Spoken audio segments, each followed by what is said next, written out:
Boa noite, pessoal, tudo bem? Tudo certo? Eu tava olhando ali fora se era noite, às vezes tem a película ali, mas é noite mesmo. Como foi o domingo de vocês? Tudo certo?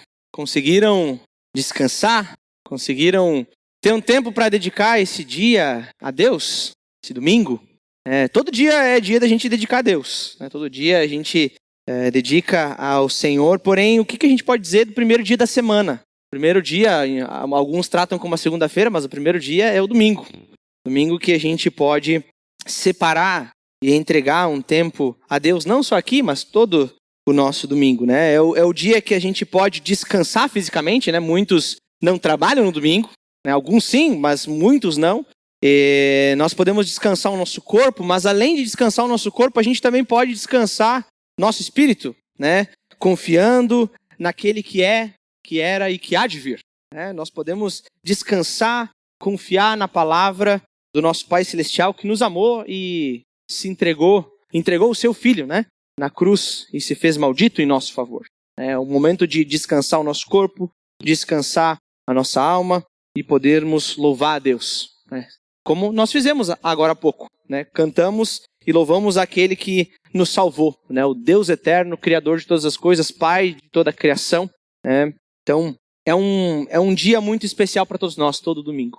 E quando a gente canta, quando nós olhamos para a Bíblia, quando nós olhamos para aquilo que Deus faz nas nossas vidas, e quando nós paramos no nosso dia de domingo para poder celebrar aquilo que Deus fez, nós podemos contemplar um pouquinho do amor dele. Amor que, por sinal, ele flui através de nós, se manifestando no amor uns aos outros. Afinal, aqueles que amam a Deus permanecem no seu amor, amam ao seu próximo como Cristo os amou.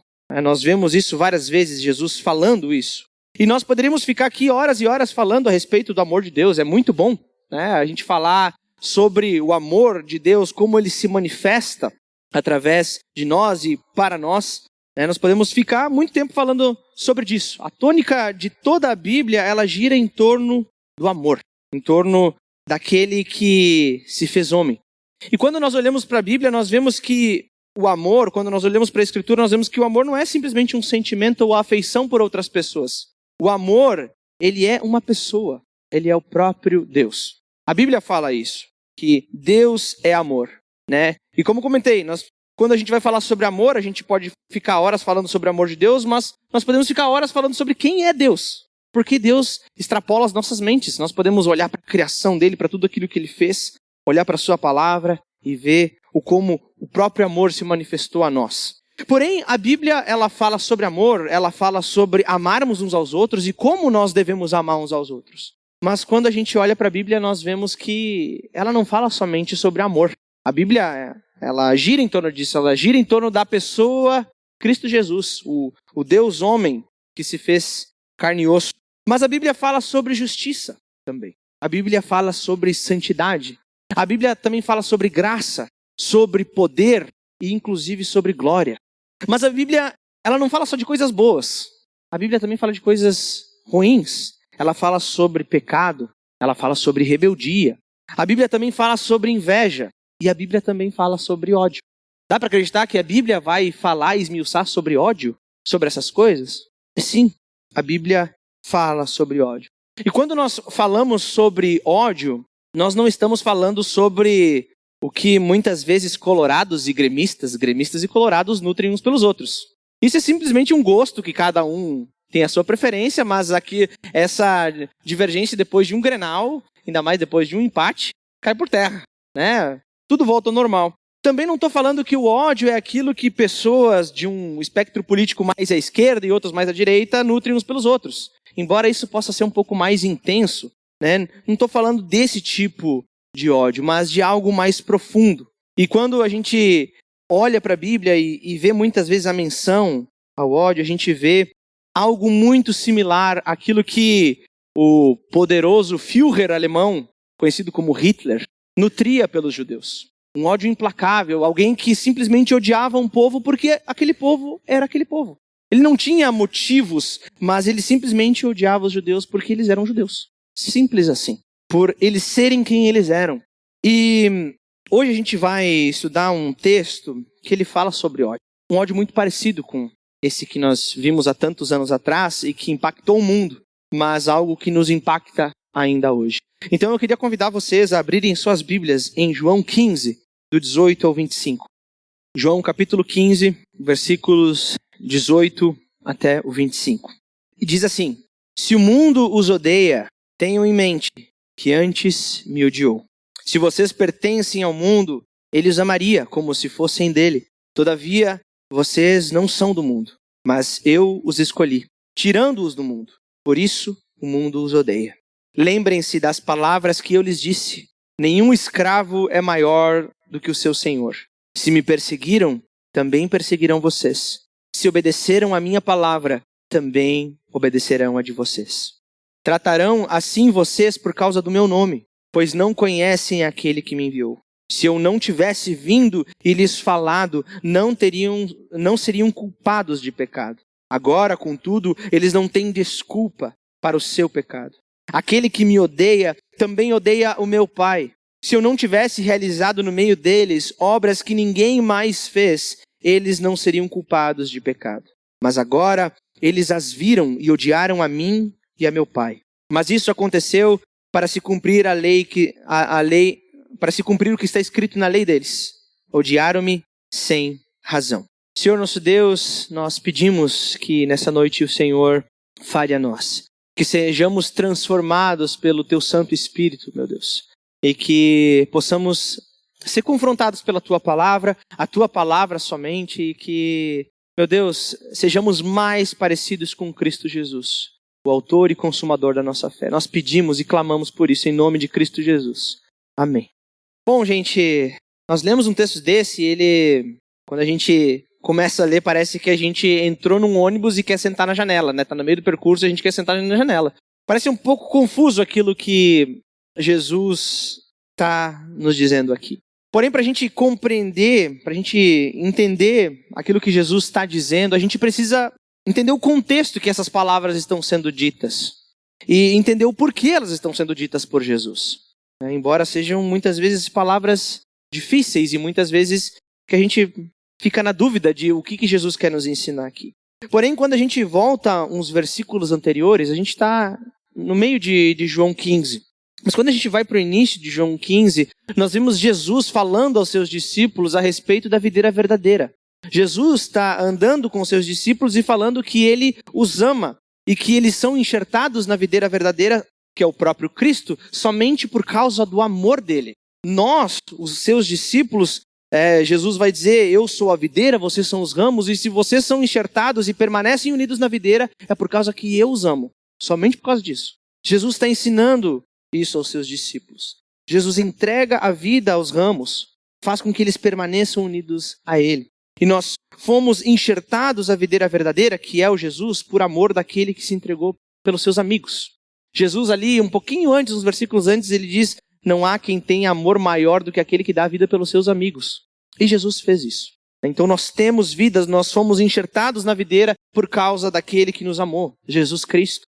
Ao mesmo tempo, se nós permanecemos unidos na videira, é também porque Jesus nos ama. Somente por causa disso, porque Ele nos ama.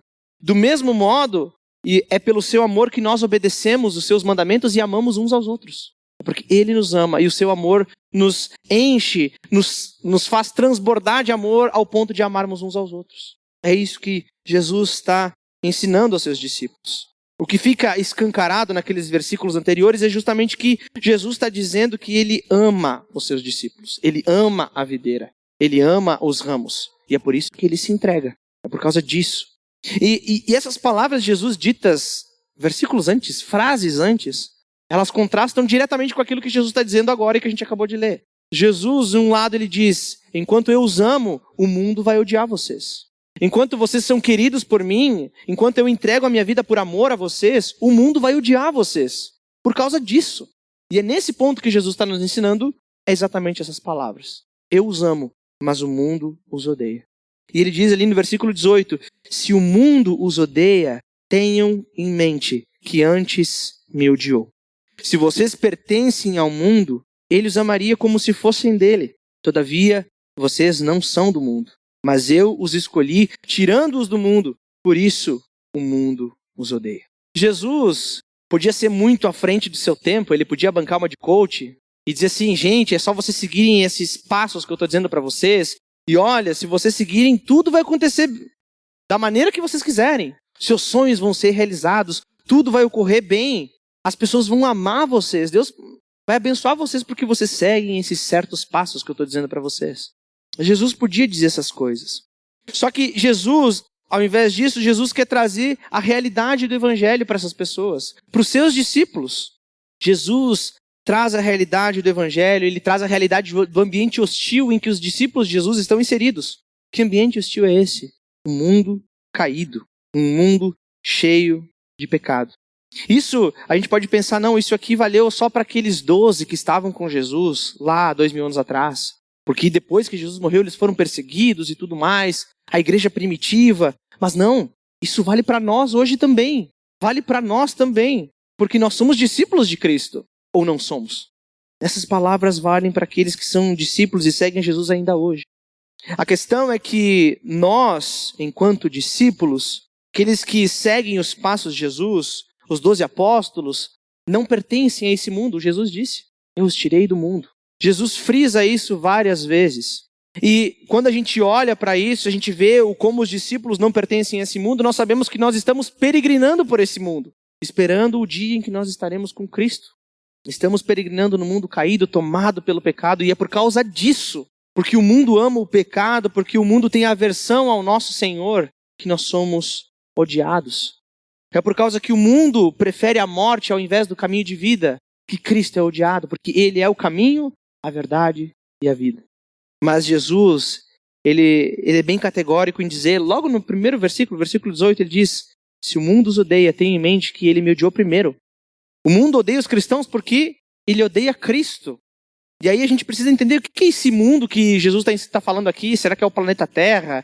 É o rio? É as árvores? Não, Jesus não está falando isso. Jesus está falando das pessoas desse mundo, da sociedade, do sistema em que nós vivemos, que é governado por Satanás e que odeia a verdade. Esse é o mundo que Jesus está falando que odeia os cristãos, que odeia os discípulos de Cristo. O mundo rejeita a necessidade por salvação. E certamente se você for no seu trabalho, na sua escola, na sua faculdade ou nas conversas de família, se você falar que alguém precisa de salvação e aquela pessoa não crê em Jesus, esteja preparado. Porque ninguém quer saber que precisa de salvação, não. Eu não preciso, nem existe. O mundo rejeita a incapacidade de salvar a si mesmo. A gente quer conquistar com os nossos braços a nossa salvação. Poxa, olha tudo que eu faço, olha as coisas que eu faço em prol dos outros. Eu mereço o céu, não preciso de Jesus, sou uma pessoa boa. O mundo rejeita a ideia de que está imerso em pecado e que merece condenação. Porque a gente coloca numa balança os nossos pecados, aquilo que a gente teoricamente acerta, e a gente fala, ó, na soma está positivo, então está tudo certo. Mas não, o ponto é que o nosso pecado, quando a gente compara com o caráter de Deus, é infinitamente diferente. Nós merecemos a condenação, só que o mundo não quer ouvir isso. Experimente chegar e dizer para alguém que ela merece o inferno. Mas diz também que você merece o inferno. Porque todos nós merecemos. O mundo tem aversão à verdade que é Cristo. O mundo tem aversão àquele que trouxe a luz para o mundo, que é o próprio Jesus Cristo. Porque a luz faz com que as imperfeições sejam vistas. Eu não sei se você já teve a experiência de estar num ambiente muito fechado. E se tiver tudo escuro, você vai se olhar no espelho e você não vai ver nada. Mas você vai olhar para aquele espelho e você vai achar, nossa, eu sou a pessoa mais bonita do mundo, porque não tem nada errado ali. Mas aí você liga uma lâmpada, vai chegando mais perto e você começa a ver as imperfeições que você tem. E aí você vê, olha, aquilo que eu achava que eu era tão bonito assim, não sou. E quando Jesus vem, ele ilumina, traz luz aos vários pecados da humanidade, aos vários pecados desse mundo. Uma coisa que nós precisamos gravar é que o mundo não odeia, e Jesus frisa isso nessas palavras, que o mundo não odeia os discípulos de Jesus porque eles são pessoas maravilhosas. Porque quando a gente vai para nossa casa, a gente se olha no espelho e a gente sabe que nós não somos maravilhosas, né? O mundo não odeia os cristãos porque eles têm tudo perfeito, porque todas as coisas vão bem na vida dos cristãos. Não. O mundo odeia os cristãos porque eles seguem o Cristo crucificado, o qual é escândalo para os judeus e loucura para os gentios. É por causa disso. É por causa disso, porque é loucura crer em Cristo. Porque é um escândalo crer que o próprio Deus se fez homem e tomou os nossos pecados. O mundo odeia os cristãos, odeia os discípulos de Cristo porque eles não negociam a verdade. Aliás, eles nasceram pela verdade e para a verdade. Não é à toa que muitas vezes, quando nós nos deparamos e vemos notícias pelo mundo, nós vemos cristãos sendo perseguidos e não negando Jesus, indo para a morte por causa disso. Porque eles não negociam a verdade. Eles não negociam, eles preferem morrer ao invés de negar a Cristo Jesus. A gente pode convencer algumas pessoas a respeito de algumas convicções, mas convencer um discípulo de Cristo de que Jesus não traz salvação parece estranho, né? Na verdade, isso não acontece. Porque cristãos genuínos não negam a Cristo. O mundo odeia os discípulos de Cristo porque eles não pertencem a esse mundo. Não pertencem. Muito pelo contrário, eles foram comprados por um preço de sangue. Sangue precioso, o sangue de Jesus Cristo. Porque eles foram escolhidos antes da fundação do mundo. E eu falo eles, mas falando de nós também. Porque nós fomos comprados por um alto preço, por um preço de sangue. Escolhidos antes da fundação do mundo para fazermos boas obras, as quais Deus preparou para nós previamente, para que andássemos nelas. Como o próprio Jesus afirma, nós, diferente das outras pessoas, nós não pertencemos a esse mundo, porque se nós pertencêssemos, nós seríamos amados. É isso que ele diz no versículo 19. Se vocês pertencessem a esse mundo, vocês seriam amados, mas muito pelo contrário. Vocês são odiados porque vocês não pertencem aqui. Eu acho muito interessante, eu não sei quantos aqui já assistiram a série The Chosen. Eu não vou falar da série aqui, não quero dar spoiler, embora tenhamos spoiler de 2000 anos. Né? Mas assim, a série é muito interessante, ela está contando a respeito, e a tradução literal de The Chosen é os escolhidos por Jesus, e conta a história daqueles que largaram tudo para seguir os passos de Jesus. Os apóstolos e alguns outros discípulos mais próximos. Mas uma coisa que chama muito a minha atenção e que talvez vocês nunca tenham parado para pensar é na abertura da série. Na abertura da série. Não tem nada demais, não aparece a cara de ninguém. Só aparece o nome dos atores, dos diretores, de quem está filmando e tudo mais. Mas uma coisa muito interessante é que tem vários peixinhos passando na tela. Peixinhos cinzas. E todos eles meio apagados. Mas volta e meia um peixinho ele vira. E ele muda de direção e ele passa a ter uma outra cor, um outro brilho. E é isso que acontece conosco. Nós não somos desse mundo, nós nadamos contra a maré. É isso que acontece com aqueles que seguem a Cristo. Por isso que eles são odiados, porque eles nadam contra a maré. Por isso que nós somos diferentes, nós não somos desse mundo. Nós somos de um mundo celestial, onde que nós estaremos com Cristo daqui a alguns poucos anos. Quando nós seguimos os passos de Jesus Cristo, nós recebemos o mesmo tratamento que o nosso Senhor recebeu. E é isso que Jesus fala logo abaixo, no versículo 20. Ele diz, lembrem-se das minhas palavras. Lembrem-se das palavras que eu disse. Nenhum escravo é maior do que o seu Senhor. Se me perseguiram, também perseguirão a vocês. Se obedeceram a minha palavra, também obedecerão a de vocês. Da mesma maneira que nenhum funcionário é maior do que o proprietário de uma empresa e nenhum escravo é maior do que o seu Senhor, nós não somos maiores do que o nosso mestre, do que o nosso próprio Deus. Nós não somos maiores que Jesus. Então, se Jesus sofreu perseguição, qual que é a consequência lógica? Nós também sofreremos perseguição. A gente não deve esperar um tratamento melhor. Nós não devemos esperar um mundo melhor para nós. Jesus não prometeu isso. Jesus não disse isso. Ele diz o contrário. Que nós seremos perseguidos, que nós seremos odiados por causa do seu nome. Enquanto nós vivemos aqui, nós não devemos esperar que as pessoas nos amem. Nós não devemos esperar um tratamento melhor do que Cristo recebeu. Jesus está dizendo, em outras palavras, se eu, que sou ungido de Deus, eu sou o Messias prometido, eu sou a imagem do Deus invisível, estou sendo perseguido, e em breve serei morto também, o que vai acontecer com vocês também? Não esperem um tratamento diferente. Não esperem. Se por causa das minhas palavras, das minhas obras, eu sou perseguido, vocês também serão. Essa é a realidade do Evangelho. Jesus foi perseguido, Jesus foi atacado, foi tentado, provado. Jesus foi preso, torturado. Jesus foi morto. O que fica claro é que as coisas não vão aliviar para nós. Não vão aliviar. Porque se nós seguimos os mesmos passos de Jesus e Jesus andou para a cruz, qual que é o nosso dever? Andar em direção à cruz, por amor ao nosso Deus. Só que a grande questão é que, será que nós estamos dispostos para isso? Nós queremos mesmo ser discípulos de Jesus? Porque falar, eu quero seguir a Jesus, ele é muito bonito e muito fácil, muitas vezes, só falando da boca para fora. A questão é, nós estamos dispostos a morrer por causa do evangelho? A abandonar o conforto do nosso sofá? Estamos dispostos? Em Amado Timóteo, um álbum que eu acho fantástico, Marco Teles ele fala a seguinte coisa a respeito do evangelho.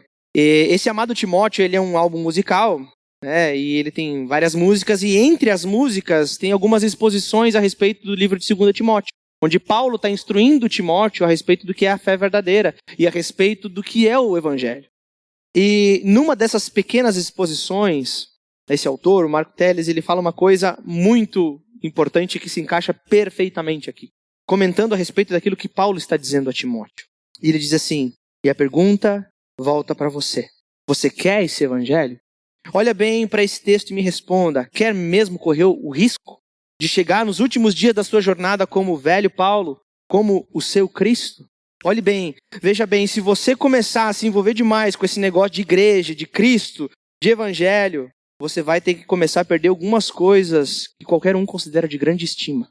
Se o seu envolvimento chegar até o pescoço, é possível que perca alguns amigos. Talvez aquela promoção tão sonhada na carreira profissional, porque as ideias do evangelho vão bagunçar a sua cabeça de uma forma bem estranha a princípio. E você corre sérios riscos de ter de configurar a sua postura pública e privada. Você quer esse evangelho? Se chegar ao ponto de envolver-se até submergir no oceano desse evangelho e já não saber mais quem é você e quem é Cristo, onde começa Cristo em você e até onde vai você em Cristo, você pode chegar sim ao ponto de estar sozinho, escrevendo para algum amigo distante, ei, me envia aqui uma capa e alguns livros. A questão é que Paulo, como tantos outros, entendeu o que era seguir a Cristo. Paulo foi perseguido, Paulo foi odiado, Paulo apanhou, Paulo foi servo até a morte, ele guardou o verdadeiro evangelho. Ele correu a corrida que foi proposta a ele. Paulo entendeu que era ser discípulo de Cristo, exatamente como Cristo está nos chamando a sermos discípulos. Paulo entendeu essas coisas. Paulo abraçou o evangelho porque o evangelho é mais importante do que a própria vida. Só que a pergunta para nós é, nós queremos esse evangelho? Um evangelho que não promete nenhum glamour nessa vida. Um evangelho que nos promete que nós seremos perseguidos aqui, mas que um dia nós estaremos com Jesus e isso será a melhor coisa que nos acontecerá. Nós queremos esse evangelho? Isso é o mais importante.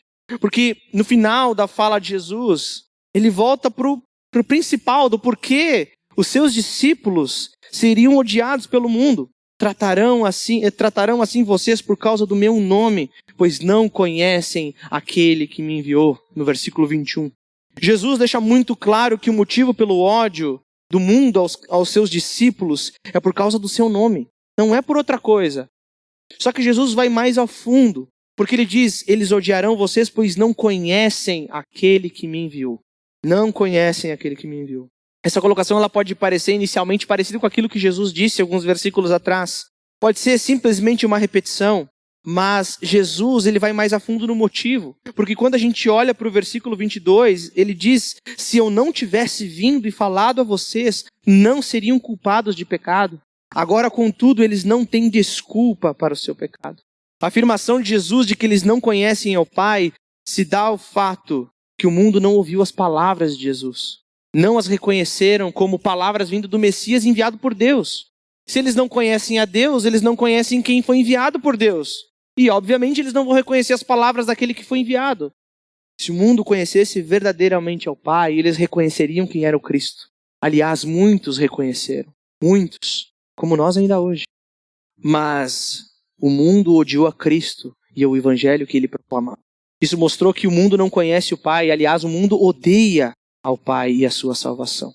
No versículo 24, ele diz, se eu não tivesse realizado no meio deles obras que ninguém mais fez, eles não seriam culpados de pecado, mas agora eles as viram e odiaram a mim e a meu Pai.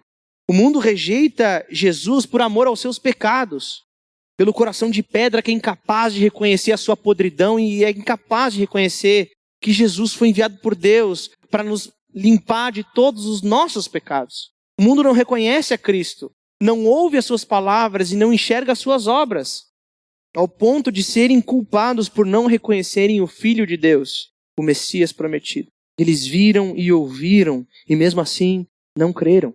Eles odiaram, eles perseguiram a Cristo e perseguirão os seus discípulos, aqueles que tomam posse do seu evangelho, vivem para Cristo, querem proclamar a sua verdade de que Deus salva pecadores, como nós, como todos lá fora. Eles não creram mesmo vendo. A gente ouve muitas vezes as pessoas dizendo assim, poxa, se eu ver eu vou crer. Mas não, eles viram e não creram. Jesus diz, no final de João, quando ele se faz presente com os discípulos, e alguns duvidam, e eles pedem para tocar nas feridas de Jesus. E aí Jesus diz assim, porque me viu, você creu? Felizes os que não viram e creram. Felizes os que não viram e mesmo assim creram. Felizes somos nós que não vimos Jesus em carne e osso, mas nós cremos para nossa salvação, porque Ele nos amou. E dito tudo isso, você pode estar pensando, poxa, mas essa mensagem é para trazer pavor, é desespero. Como é que eu posso me alegrar sabendo que ser discípulo de Jesus é tomar a mesma trilha que ele andou e ser perseguido por causa disso? O meu intuito não é esse, não é trazer pavor, não é trazer nenhum tipo de medo, de desespero. E eu tenho certeza que também não era o intuito de Jesus. Assim como Jesus não queria maquiar a realidade do evangelho, ele não queria dizer, tudo vai acontecer certinho como vocês querem, seus sonhos vão ser realizados e vivam a vida como vocês quiserem, que está tudo certo. Jesus não quer maquiar o evangelho. E eu também não quero. Jesus, ele nos alerta, ele alerta os seus discípulos de que eles, lá 2000 anos atrás, e nós também, seremos perseguidos pela nossa fé. Tirarão sarro da nossa cara, vão fazer chacota daquilo que nós cremos. Nós seremos perseguidos, odiados, quem sabe até mortos por causa do amor ao nome de Cristo. Volta-se a pergunta, nós estamos dispostos? É esse evangelho que a gente quer? É esse evangelho que Jesus promete. Qualquer evangelho diferente desse não é evangelho. Porém, Jesus, ao mesmo tempo que ele diz, vocês serão perseguidos assim como eu fui perseguido, Jesus diz, no mundo vocês terão aflições, mas tem de bom ânimo, porque eu venci o mundo. Jesus diz que ele venceu o mundo e se nós cremos nele, nós também venceremos o mundo. Nós permaneceremos firmes, unidos na videira verdadeira. E sim, nós podemos nos apegar ao medo, nós podemos nos apegar à hostilidade, ao ódio que nós recebemos por amar a Jesus. Sim, nós podemos nos apegar a essas coisas e ficar paralisados e simplesmente não fazer mais nada. Cruzar os nossos braços e, olha, eu não vou mais seguir Jesus porque isso é um mau negócio. Eu não vou fazer mais nada, eu não vou mais falar sobre a minha fé, eu não vou mais viver para Cristo porque eu vou ser perseguido por causa dessas coisas. A gente pode ser tomado pelo medo dessa vida e não fazer mais nada.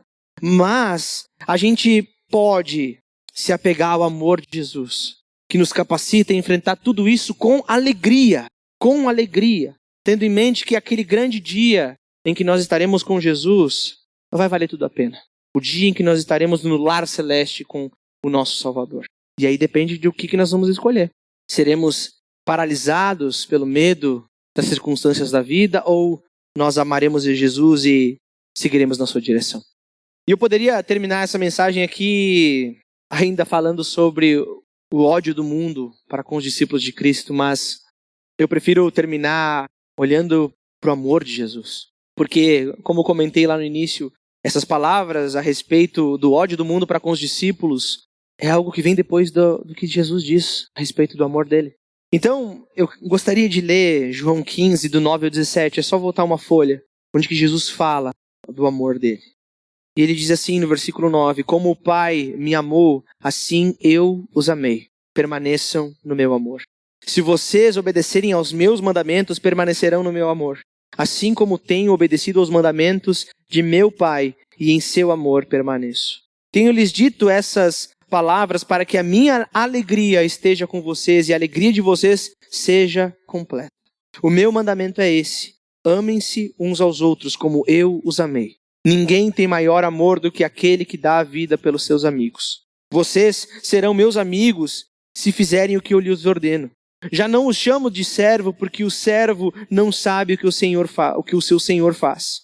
Em vez disso, eu os tenho chamado amigos, porque tudo o que ouvi de meu Pai, eu lhes tornei conhecido. Vocês não me escolheram, mas eu os escolhi para irem e darem fruto que permaneça, a fim de que o Pai lhes conceda o que lhe pedirem em meu nome. E este é o meu mandamento: amem-se uns aos outros. Percebam que enquanto nós recebemos hostilidade e ódio do mundo, aversão do mundo quanto às palavras e à obra de Jesus, o que importa é que Jesus nos ama. Talvez nós podemos sair daqui e pensar, o mundo vai me odiar e é por isso que eu não vou mais seguir Jesus. E tudo bem, se você não quer seguir Jesus, saiba o destino que o próprio Jesus nos diz, que nós merecemos. Mas a questão, se eu quero o Evangelho, se eu quero seguir o Evangelho, tenha noção de que o que importa não é o que o mundo diz a seu respeito, o que o mundo pensa sobre você. O que importa é o que Cristo pensa sobre você. E ele diz aqui que ele ama os seus amigos, aqueles por quem ele deu a vida. E isso é mais importante do que o mundo. Podemos sofrer aflições, podemos ser perseguidos, podemos ser mortos, mas Cristo sempre estará conosco. Mesmo sozinhos, Cristo está lá conosco. Mesmo nas nossas aflições, Cristo está conosco. E um dia nós estaremos com ele face a face, para toda a eternidade. Senhor nosso Deus, obrigado porque tua palavra permanece e obrigado porque tu enviou o teu Filho para nos guiar, para nos levar para a vida eterna, meu Deus. Nós não somos merecedores, nós somos pecadores, Deus. Perdão pelos nossos pecados. Perdão porque muitas vezes nós perseguimos aqueles que hoje são nossos irmãos em Cristo. Senhor, que a nossa vida seja voltada para o teu Evangelho. E que mesmo, Deus, que sejamos perseguidos, mesmo que tenhamos aflições, que nos apeguemos a Cristo, ao Cristo crucificado, que não está mais morto, mas que ressuscitou. Senhor, nosso Deus, que não tenhamos medo desse mundo, mas que com toda a alegria, Deus, com a alegria completa, como o Senhor nos ensina, possamos servir a Ti com todas as nossas forças, sendo capacitados pelo Teu amor, porque é o Teu amor que importa. A Tua graça derramada em nosso favor. Senhor, que possamos amar cada dia mais a Ti e cada dia mais ser menos preocupados com o que o mundo pensa e fala ao nosso respeito. Porque nós sabemos que seremos perseguidos, mas que busquemos a Tua vontade, porque é isso que mais importa. Esse é o nosso desejo em nome de Cristo Jesus. Amém.